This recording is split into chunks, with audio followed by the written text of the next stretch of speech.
Where did Boba Fett get his fly armor? He was originally supposed to be Anakin's brother? Eaten by a Sarlacc twice? See how the baddest bounty hunter in the galaxy became the Boba Fett that we know and love.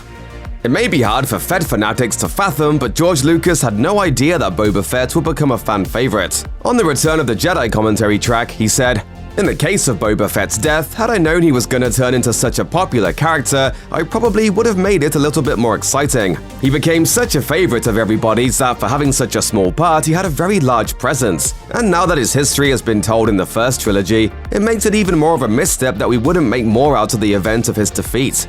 It's an interesting admission from Lucas because it answers the age-old question of why such a cool character experienced such an ignominious end. The short answer, to Lucas, Fett's death deserved as little attention as any of the other thugs and aliens that Luke and his friends dispatched. Return of the Jedi editor Dwayne Dunham, who was the first person to wear the Boba Fett armor in a 1978 screen test, said in 2014 that he and others tried to talk Lucas out of killing Fett in such a dumb way. "We kinda mounted a protest saying, 'You can't do that to Boba Fett, he's deserving of more,' but they threw him in." Lucas also admitted on the Return of the Jedi commentary track that he almost added a new scene during the special edition revamps in the 1990s, which would have seen Fett emerging alive from the Sarlacc Pit. I'd contemplated putting in that extra shot where he climbs out of the hole, but I figure it doesn't quite fit in the end. Ultimately, fans are probably thankful. After all, Fett's re-emergence in Mandalorian wouldn't have been nearly as effective if fans had already seen him climb out of the Sarlacc's mouth in the late 90s. "You were dead." She was left for dead on the sands of Tatooine, as was I. But fate sometimes steps in to rescue the wretched. Of course, by the time the Return of the Jedi Special Edition came out in 1997, fans had already seen Boba Fett emerge from the Sarlacc Pit alive. The only problem is that he immediately fell back in it. The story happened in the officially licensed Star Wars comic book series from Marvel Comics. In Star Wars issue 81, which is the first story to take place after the end of Return of the Jedi, Fett escapes by being violently burped up. Injured and dazed, some nearby Jawas pick him up and put him inside their massive sandcrawler. Inside is also R2-D2, whom Han Solo, Leia, and Luke eventually rescue from the speeding crawler. At one point, Han finds Fett and tries to help him, but Fett attacks and is left behind as the sandcrawler speeds right into the Sarlacc Pit. So why did this happen? According to some sources, writer Joe Duffy desperately wanted to use Boba Fett, but the only way Lucasfilm would allow it was if she put him back into the pit when she was done with him. Bummer. It's somewhat ironic that George Lucas decided not to add in new scenes of Boba Fett escaping the Sarlacc Pit because he thought it would be out of place, as many fans feel the scenes he did add with Boba Fett are among the most contrived additions to the entire revamped trilogy. And that's saying a lot, because while some of the changes in the special edition were simple effects tweaks done to enhance a film with new technology or restoring lost footage, others changed important character moments, most famously by having Greedo shoot first instead of Han during their confrontation at the Mos Eisley Cantina. The first new Fett footage was added to A New Hope during the Cantina sequence, where Han runs into Jabba the Hutt shortly after shooting Greedo. The scene was filmed way back in the 70s for the original film, but had been cut because the effects for Jabba weren't good enough. When it was restored in the 90s with CGI though, in addition to Jabba, they also added in Boba Fett, just as a sort of Easter egg for fans. It's his appearance in Return of the Jedi though that some Fett fanatics despise. Lucas added a short bit with Fett leering at Jabba's dancers and playfully touching a dancer on the chin as he walks out. What's wrong with this, you ask? A large part of what made Boba Fett scary was that he seemed to have no human weaknesses or vices, just a relentless dedication to his goal. These special edition tweaks, however, present him just like any other guy, distracted by the beautiful women around him. While this does open the door for fan theories about his getting knocked into the Sarlacc because he was distracted by Leia's gold bikini, it also reveals that years after Lucas was first surprised by the fan love for the character, he still didn't understand what made the aloof bounty hunter so cool in the first place.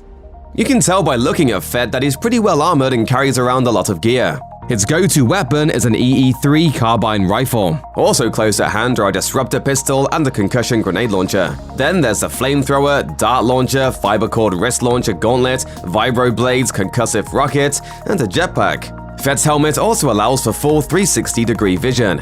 It interfaces with his ship's computer, provides water, can seal against changes in atmospheric pressure, record video, and amplify sound. The armor itself is designed to resist the elements and minimize impact from anything including blaster fire. while the gauntlets are decked out with a host of different types of rockets, most of which are meant to stun rather than kill, since a bounty hunter can't get paid if he blows up his prey. Of course, most of this never made it into the film, and realistically, Fett did almost nothing in the original trilogy beyond looking cool and then selling Han Solo down the river to Jabba. But it was the love of the character's potential that inspired later Star Wars writers to flesh him out in other projects. Besides his iconic armor, Boba Fett also flies a very specific ship, which boasts a different design from other ships in the Star Wars universe. And it also used to boast a very specific name as well, Slave One.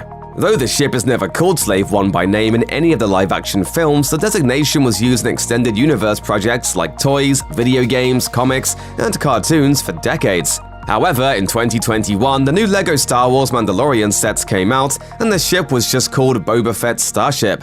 In an interview with Jedi News, the LEGO Star Wars designers said that the name Slave One, quote, is just something that Disney doesn't want to use anymore. Of course, some fans were internet outraged, but by any name, it's still a cool ship. Boba Fett Starship is a Republic-era Firespray 31-class spacecraft previously owned by Fett's father, Jango Fett, during the Clone Wars. Like Fett's portable armory of tools and weapons on his person, the Starship is highly customized and armed to the teeth with both subtle and striking weaponry. One of the most unique features of the Starship is its ability to rotate on a gimbal, flying vertically in the air and space while landing horizontally, all while keeping the pilot's seat and cargo area facing upright. There are many different languages in Star Wars, and a special code shared between Boba Fett and his father, Jango Fett, is one of them. First identified as a specific language in a 2019 video on the Star Wars Kids YouTube channel titled Every Language in Star Wars, Fett Code is briefly heard in Episode 2, Attack of the Clones, when Obi-Wan Kenobi meets the two at their home on Kamino. Jango speaks to his son in Fett Code as Obi-Wan questions a bounty hunter about any recent trips to Coruscant and his feelings about the clone army created in his image. It's not clear exactly what Jango tells his son in Fett Code, but it's clear it was instruction to close a nearby closet containing Jango's Mandalorian armor. Baba, Rudet Sohik. The code is never heard or spoken of again, implying that Fett Code was probably created by Jango to privately converse with his son. Boba Fett isn't a born and raised Mandalorian, but that hasn't stopped him from being the armored fighter everyone thinks of when they think of Mandalorians. Fett is an exact clone of his father, Jango, who was a foundling of the Mandalorians. Foundlings were a key part of Mandalorian culture, in which the planet's warriors adopted orphan children and raised them as Mandalorians. Din Djarin in The Mandalorian is similarly a foundling. Jango's traditional Mandalorian armor is passed down to Fett, following the former bounty hunter's death at the hands of Jedi Mace Windu. The original armor was all over silver Beskar metal with a helmet featuring blue stripes along the viewpoints. Fett later customized his father's armor with new green and red paint, and added even more tools and weapons to his belt. In The Mandalorian, Fett is open about not being Mandalorian but still wearing the armor because it was given to him by his father. Your father was a foundling. Yes. He even fought in the Mandalorian Civil Wars. Then that armor belongs to you. This strange anecdote actually came from Luke Skywalker himself, Mark Hamill. In Twitter exchanges in 2018, Hamill shared that he once pitched to Star Wars creator George Lucas to have the Fett character be Luke's real mother underneath the helmet. I have always been more than willing to generously share my many terrible ideas in the off chance we might stumble across one that could actually be useful. Hamill also said the suggestion was, quote, the only way we could top Vader being my father, and that he pictured the character as a double agent working clandestinely for the rebels. Boba Fett may not have been revealed as Luke Skywalker's mother, but the bounty hunter was almost written as Anakin Skywalker's stepbrother. In the book Skywalking, The Life and Films of George Lucas, it is revealed that Lucas considered making Fett and Anakin related. Though the biography came out in 1983, Lucas was reportedly already considering ideas for prequel films to his original trilogy. According to Lucas's ex-wife Marcia, quote, George had Boba Fett and Vader being brothers in the prequels. But the idea was ultimately deemed silly and scrapped. Anakin Skywalker did have a stepbrother, however, in Owen Lars. Owen was the stepson of Shmi Skywalker, Anakin's mother. Owen and his wife Beru took a baby Luke Skywalker in after the death of Padme Amidala and Anakin's transition to the dark side. Before Disney bought Lucasfilm and subsequently scrapped several Star Wars projects, Boba Fett was planned as the main character of the dark action game Star Wars 1313.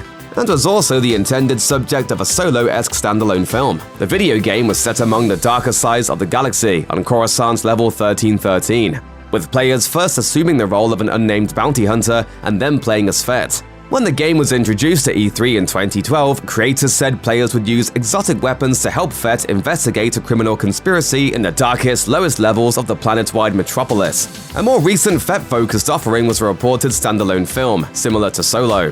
Though the project was never formally announced, rumors swirled in 2013 and again in 2018 that Disney and Lucasfilm had been working on a Boba Fett movie with director James Mangold. But later that year, entertainment outlets confirmed the Fett movie was no more. Around the same time, Disney and Lucasfilm began heavily promoting the space western series The Mandalorian on Disney+.